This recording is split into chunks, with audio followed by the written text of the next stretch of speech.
Bonjour et bienvenue pour une nouvelle session de In Studio. Je suis Audrey Mac et nous avons passé un petit peu de temps ensemble à discuter et découvrir quelles sont toutes ces fausses traditions qui nous gardent dans la maladie. Nous avons parlé dernièrement, on a commencé à aborder les souffrances de Job. Amen, un gros problème.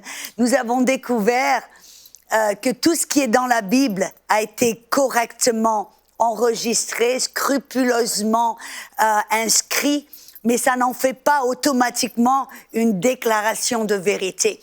Nous avons vu dans le livre de Job que quand finalement Dieu a parlé, après avoir écouté Job et Bildad et Zophar et l'autre ami, que finalement Dieu a parlé et il était en colère. Et il a déclaré, il a dit, vous avez dit des choses à mon sujet qui ne sont pas correctes, des paroles sans connaissance. Amen. Et des paroles obscurcies. Et donc, ça veut dire que on doit un petit peu regarder qu'est-ce que c'est qu'ils ont dit, que Dieu n'a pas approuvé, que Dieu a contredit et qu'il l'a mis en colère. On a découvert que la première chose que les amis de Job l'ont accusé, c'était qu'il était dans le péché. C'était Dieu qui le jugeait, qui le corrigeait. Amen. Et on a découvert que ce n'est pas toujours vrai. Amen. On ne doit pas aller comme les amis de Job, aller et trouver quelqu'un qui est malade en lui disant « Oui, c'est parce que tu es dans le péché. Quel est le péché secret que tu as ?» Amen. On va faire de cette manière, au lieu d'amener du confort, de la consolation et d'aider notre ami, on va, comme les amis de Job, on va les décourager, et rajouter au problème. Et donc Dieu, il n'a pas aimé ça, il était en colère, et pour bonne raison. Il n'aimait pas aussi les paroles d'un des amis de Job qui a déclaré que c'était Dieu, sa façon d'enseigner, de corriger, de discipliner, c'était Dieu qui l'a châtié. Et alors, ce n'est pas la vérité. Ce n'est pas la manière de Dieu de nous enseigner, de nous aider, de nous corriger. Amen. On a vu que Dieu a corrigé Job en se révélant lui-même à Job. Et quand Job a vu Dieu, il s'est repenti, il a dit « Waouh, j'ai dit des choses que je ne comprenais pas. » Et il s'est repenti, il a changé d'avis et de sa manière de penser, n'est-ce pas? Et alors donc, en allant de l'avant, on a commencé à découvrir quelle était la scène, qu'est-ce qui se passait là entre Dieu et Job. Parce que on a vu que Dieu a dit quelque chose d'intéressant. Il a dit « As-tu remarqué mon serviteur Job ?» Et j'ai déclaré, et je le répète, que dans l'hébreu, il n'y a pas de ponctuation. Et que vraiment, on devrait le lire de cette manière. « Tu as remarqué mon serviteur Job ?» C'était une déclaration de vérité, disant « Oui, je sais que tu as mis ton regard sur lui. » Parce que la Bible nous dit dans 1 Pierre 5, 8 et 9 que le diable rôde constamment au travers de la terre et qu'il recherche quelqu'un qu'il peut détruire, quelqu'un qui peut dérober et peut-être tuer s'il le peut. Amen. Même Jésus avait déclaré dans Luc 22, verset 31, il avait dit à Simon et aux disciples, « Satan a demandé à vous avoir pour vous cribler comme le blé. » Apparemment, Satan est apparu devant Dieu, devant le trône de Dieu en disant « Hey, tous ces disciples-là, ouais, je sais, je les veux. Je vais les faire tomber, je veux faire ceci, je veux faire cela. » Et Jésus a prié. Il a dit, j'ai prié que votre foi ne faillisse pas, que votre foi reste bien. Et c'est là qu'il a dit à Pierre, et quand tu te relever, va et encourage tes frères. Amen. Donc, on voit là que ce n'était pas Dieu qui a brandillé, qui a fait un petit peu un marché, une collaboration avec Satan. Dieu ne travaille pas avec Satan. Là, Jésus a dit, j'ai vu Satan tomber comme un éclair. Dieu, il l'a mis, Satan, il l'a vaincu, il l'a mis sous les pieds de Jésus. C'est pour ça que Jésus est venu, pour vaincre l'ennemi. C'est pour ça que Jésus est venu, pour détruire les œuvres de Satan.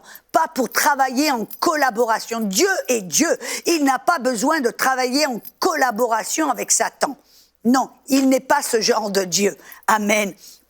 Mais on voit que Satan, amen, est apparu devant le trône. Et rappelez-vous, Job est le livre le plus ancien de la Bible. C'était tout au début, dans une génération perverse et méchante. Amen. Et alors, la question qu'on doit se poser, on voit que Dieu a dû permettre à Satan de faire ce qu'il devait faire, mais on voit déjà que c'est Satan qui a affligé Job. C'est Satan qui a apporté toutes ces calamités à Job. Dans Job 2:7, on voit que Satan part de la présence de Dieu. Et qu'est-ce qu'il a fait? Il a commencé à brûler les maisons de Job, à détruire et à tuer ses enfants, à détruire tous ses troupeaux, toutes les richesses de Job. Il est allé commencer à semer la zizanie pour dérober, pour détruire et pour tuer. Vous voyez, c'est son mode d'opération. Mais c'est Satan qui l'a fait. Ce n'était pas Dieu. Ce n'est pas Dieu qui a détruit Job. C'est Satan. Amen. Mais on voit dans Job 1:22, Job, alléluia, avait un petit peu plus de sens. Qu'est-ce qu'il a dit? Dans Job 1:22, il dit qu'en tout cela, Job n'a pas péché en attribuant rien d'injuste à Dieu. Au début de cette épreuve, on voit que Job n'a pas péché. Il n'a pas accusé Dieu en disant « oui, c'est Dieu qui fait tout cela ». Déjà, il a bien commencé. Mais la question qu'on doit se poser, pourquoi est-ce que Dieu a permis à Satan d'infliger Job et de le faire souffrir? Pourquoi est-ce que Dieu est Dieu? Pourquoi est-ce que Dieu a permis à Satan de faire tout ça? Dans Job 1:12, un petit détail qui nous dit, l'Éternel dit à Satan, voici, tout ce qu'il a est entre tes mains. Ce n'est pas Dieu qui a remis tout entre les mains de Satan. Dieu a simplement révélé que tout ce que Job avait était déjà entre les mains de Satan. Et pourquoi? Pourquoi? Parce que rappelez-vous ce que le Nouveau Testament nous révèle. Vous voyez, dans l'Ancien Testament, on a très peu de détails au sujet de Satan. Pourquoi? Parce que dans l'Ancien Testament, il n'avait pas d'autorité contre Satan. Mais nous découvrons dans le Nouveau Testament quelque chose d'important. 2 Corinthiens 4:4 nous révèle que Satan est le Dieu petit d minuscule et le Dieu de ce monde. Dans 1 Jean 5:19, il nous dit que le monde entier est sous la puissance du malin. Et pourquoi est-ce que Satan est le Dieu de ce monde, petit d, et que tout le monde est sous sa puissance? Satan a dit quelque chose à Jésus. Dans Luc 4:6, quand Jésus a été tenté, vous vous rappelez, et il a dit, regarde Jésus, tous ces royaumes et toute cette gloire, je te la donne si tu te prosternes devant moi. Car cette gloire et ces royaumes ont été remis, m'ont été délivrés. Satan a avoué et a déclaré quelque chose de vrai, que l'autorité sur la terre lui a été délivrée. Qui c'est qui a délivré cette autorité entre les mains de Satan? C'était Adam. Tout au début, quand Adam n'a pas exercé son autorité, n'a pas protégé son jardin, en restant passif, en d'autres mots, et en désobéissant, il a remis l'autorité que Dieu lui avait donnée et déléguée, il l'a délivrée entre les mains de Satan. Et donc, de ce jour, à partir de ce moment-là où Adam est tombé, l'autorité était entre les mains de Satan. Et le monde était sous la puissance du malin. L'homme était l'esclave de Satan. Satan était le maître de l'homme, un petit M.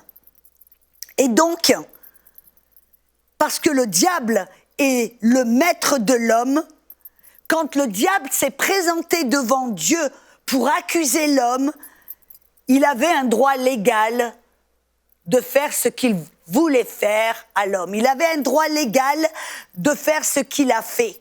Et vous vous rappelez dans Apocalypse 12, verset 10, nous dit que l'accusateur de nos frères, c'est qui ça? C'est le diable, l'accusateur des frères, celui qui les accusait devant notre Dieu jour et nuit. On a encore là un détail qui nous déclare, qui nous montre que Satan apparaissait devant Dieu jour et nuit pour accuser les hommes, pour les faire tomber, pour essayer de les tuer, les détruire, les dérober, leur dérober.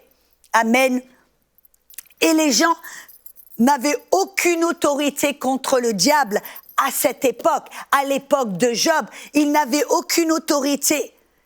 Et pour que Dieu puisse protéger l'homme, le bénir et le protéger, il devait y avoir une alliance entre Dieu et l'homme. C'est-à-dire l'homme invitant Dieu à venir et intervenir dans sa vie pour le protéger et pour le bénir. Tout comme une alliance que Dieu a fait avec Abraham. Vous voyez, Dieu, même si Abraham n'était pas un homme parfait, son cœur était juste, son cœur était honoré Dieu et il avait cette alliance avec Dieu et Dieu pouvait intervenir pour le bénir, pour le protéger. Amen. Pour se battre contre l'ennemi pour Abraham. Nous avons une alliance en Jésus-Christ. Mais Job n'avait pas d'alliance avec Dieu. Et quand Satan est apparu devant le trône pour l'accuser et pour exiger et demander qu'il aille et qu'il puisse le frapper et qu'il puisse le tourmenter parce qu'il a dit oui, la seule raison pour laquelle il te loue et il t'honore, c'est parce que tu l'as béni. Et c'est la seule raison. Et tu enlèves tout ça et on verra un petit peu qu'est-ce qu'il en sera. Et alors, d'une manière légale, vous vous rendez compte, une alliance est un acte légal, juridique, qui permet à Dieu d'intervenir pour l'homme et sur l'homme et autour de l'homme. Amen. Pour le protéger et le bénir. Et Job n'avait pas d'alliance avec Dieu. Et quand Satan a accusé Job, amen, parce que Satan était le maître de Dieu. Écoutez-moi bien, il aurait été injuste, légalement, juridiquement, il aurait été injuste pour Dieu d'interdire à Satan de le toucher, parce que Satan était le maître de l'homme. Écoutez, on découvre aussi un détail dans Job 33, quand Élihu est intervenu. Si vous lisez le passage quand Élihu a parlé, ça nous révèle quelque chose d'important, que Élihu avait une révélation. Écoutez ce que Élihu a dit. Dans Job 33, versets 23-24, s'il y a pour l'homme un ange médiateur, un entre mille, qui lui annonce ce qu'il doit faire, Dieu a compassion de lui et dit à l'ange, délivre-le afin qu'il ne descende pas dans la fosse, car j'ai trouvé une rançon.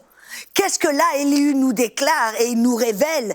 C'est que l'homme, s'il peut trouver une rançon, s'il peut trouver un médiateur, un intercesseur, Dieu peut intervenir et dire à l'ange, délivre-le, protège-le, fais-le sortir de la fosse, car j'ai trouvé une rançon, j'ai trouvé quelqu'un qui peut payer le prix entre l'homme et moi. Et vous savez, vous et moi, que Jésus est devenu notre rançon aujourd'hui. Car vous n'êtes pas comme Job sans alliance. Vous avez une alliance, vous avez un médiateur, vous avez un intercesseur qui est à la droite du Père et qui intercède constamment pour vous. Vous avez un médiateur qui, par son sang, a payé le prix et a vaincu le diable. Et maintenant, vous avez autorité contre le diable. Vous n'êtes pas impuissant comme Job à la merci du diable. Non, non, non. Vous êtes assis en Christ, à la droite du Père, loin au-dessus de toutes les œuvres du malin, toute puissance, domination et esprit du malin. Oh, c'est une bonne nouvelle. Mais voyez, Job n'avait pas ce privilège, n'avait pas cette bénédiction, n'avait pas cette alliance. Et donc, comme je l'ai dit, je le répète, légalement, juridiquement, parce qu'il n'y avait pas d'alliance entre l'homme et Dieu, il aurait été injuste. Dieu aurait brisé la loi, il aurait brisé s'il était intervenu, s'il avait défendu à Job de faire ce qu'il voulait faire. Mais il y a un point, quelque chose que je veux vous montrer, voyez. Oh, alléluia. C'est que, voyez, Job, il n'était pas vraiment, son désir, c'était pas trop de tuer Job. Son désir, c'était que Job renie Dieu et renonce à Dieu et tourne son Dieu. C'était ça qu'il voulait. Il a cette jalousie, cette envie, cette jalousie d'avoir la louange que l'homme donne à Dieu. C'est ça qu'il veut et c'est ça qu'il voulait. Il n'était pas trop intéressé vraiment à tuer Job. Il était intéressé à ce que Job renonce à Dieu. Amen. Mais voyez, quand on lit le livre de Job, il y a des leçons à apprendre. La leçon à apprendre numéro 1, c'est que l'homme a besoin d'un médiateur et d'un intercesseur. Et vous et moi, nous en avons trouvé un.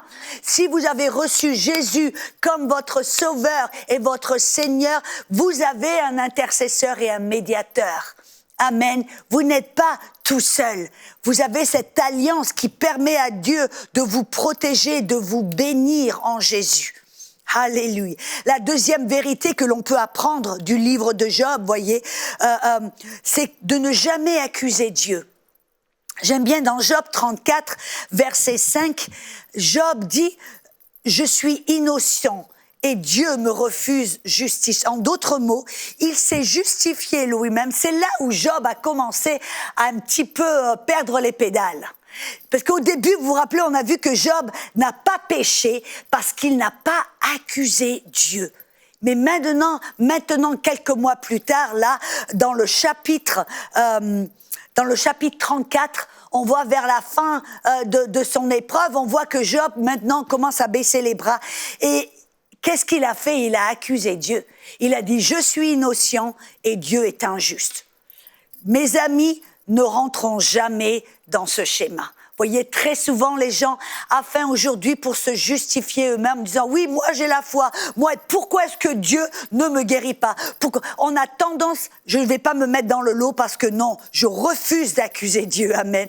Mais j'entends très souvent des gens qui préfèrent accuser Dieu en disant que c'est Dieu qui rend malade, c'est Dieu qui refuse de guérir, c'est Dieu qui peut mais qui ne veut pas et qui accuse Dieu pour se justifier eux-mêmes, parce que peut-être qu'ils ont prié, peut-être qu'ils ont cru en la guérison et ça ne s'est pas passé, alors ils viennent automatiquement à la conclusion que c'est Dieu qui a refusé de guérir, c'est Dieu qui... Bref, et qui viennent avec des théologies bizarres, des théologies qui accusent Dieu.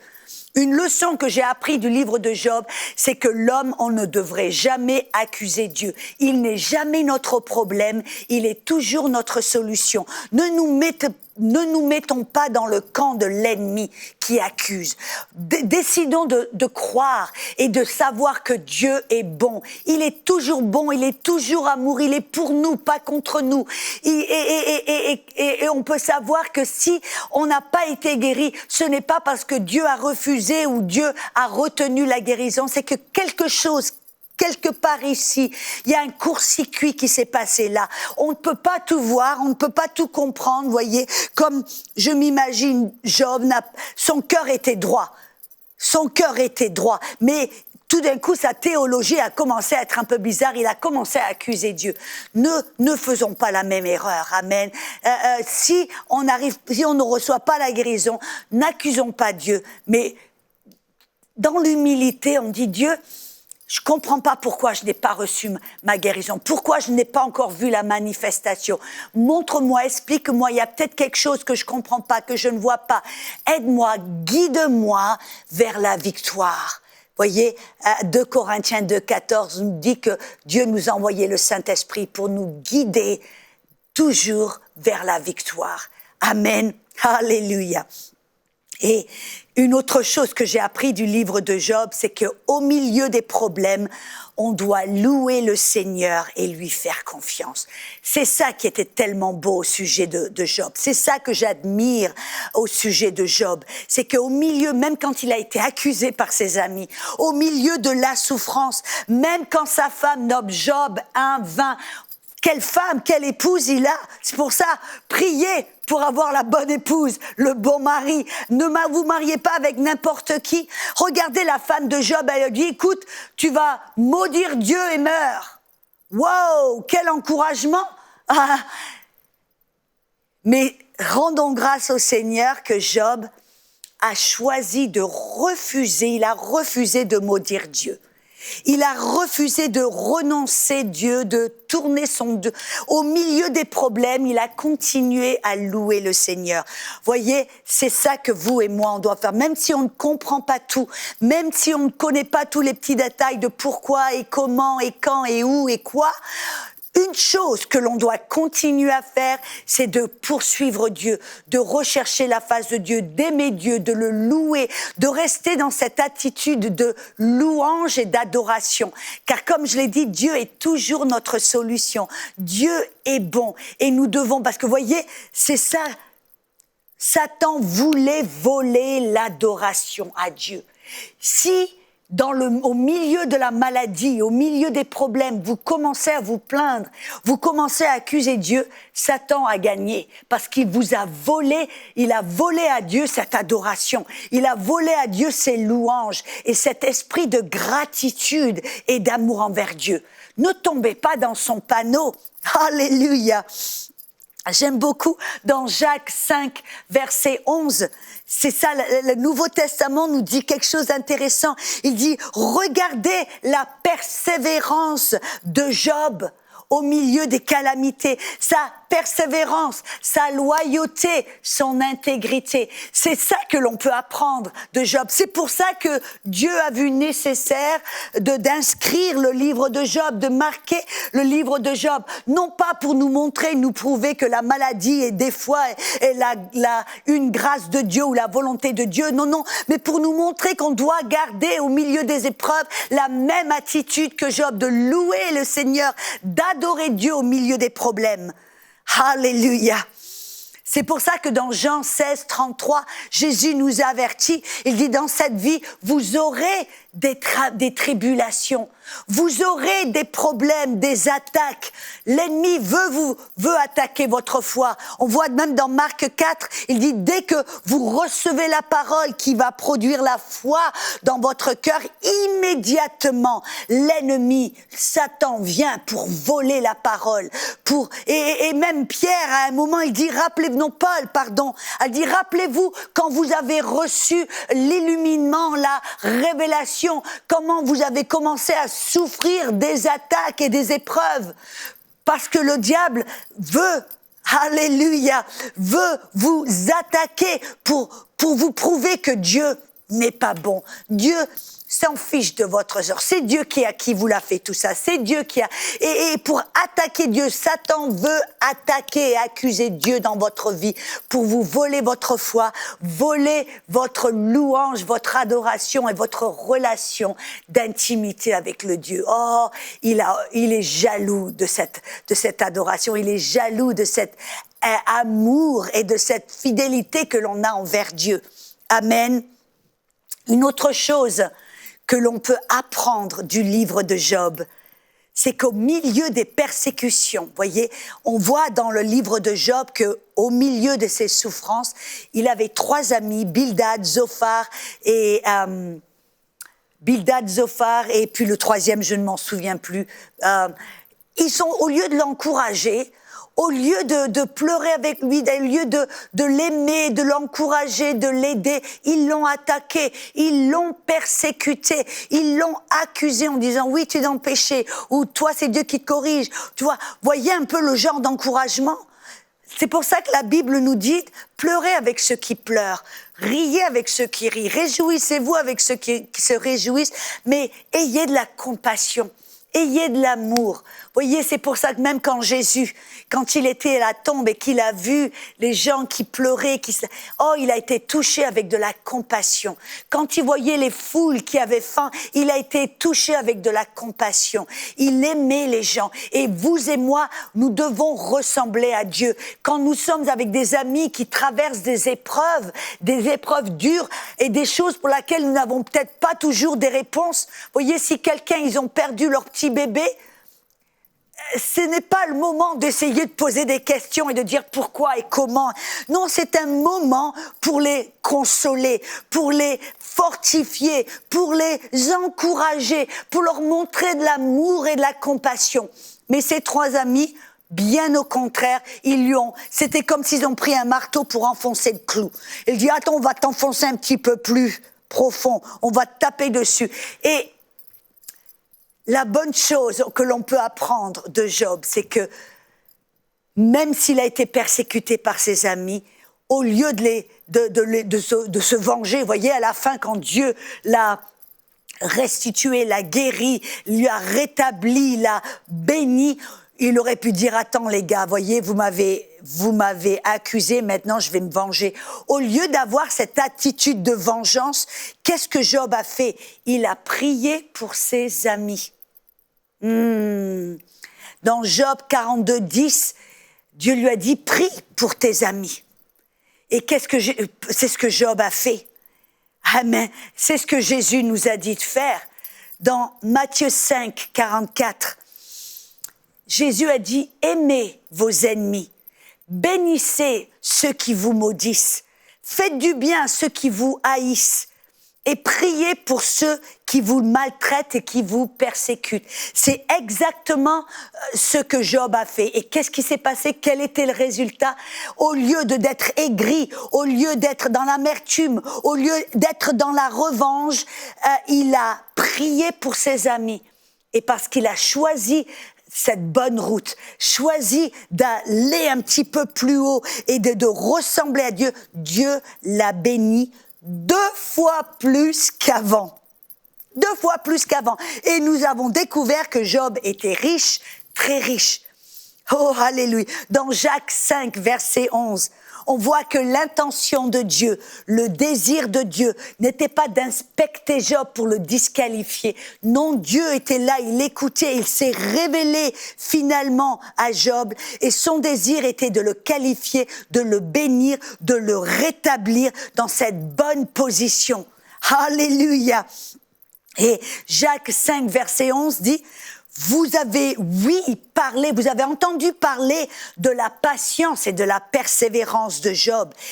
Et vous avez vu la fin du Seigneur, savoir que le Seigneur est plein de compassion et miséricordieux. S'il y a une leçon que l'on peut apprendre du livre de Job, voyez, le livre de Job n'est pas à propos des souffrances c'est au sujet de la persévérance, de la patience, de l'attitude de Job au milieu de la douleur et des souffrances et de l'attitude et du cœur de Dieu envers nous, sa compassion envers nous, que Dieu ne nous abandonne pas au sort du diable, mais il va chercher à nous en faire sortir, à nous bénir, à nous rétablir, à nous donner plus et 2 fois plus que ce que nous avions avant. Moi, je dis toujours, quand quelqu'un traverse une épreuve, je dis, garde la foi, garde tes yeux sur Dieu, continue à l'honorer, continue à le louer, bénis ceux qui te font du mal,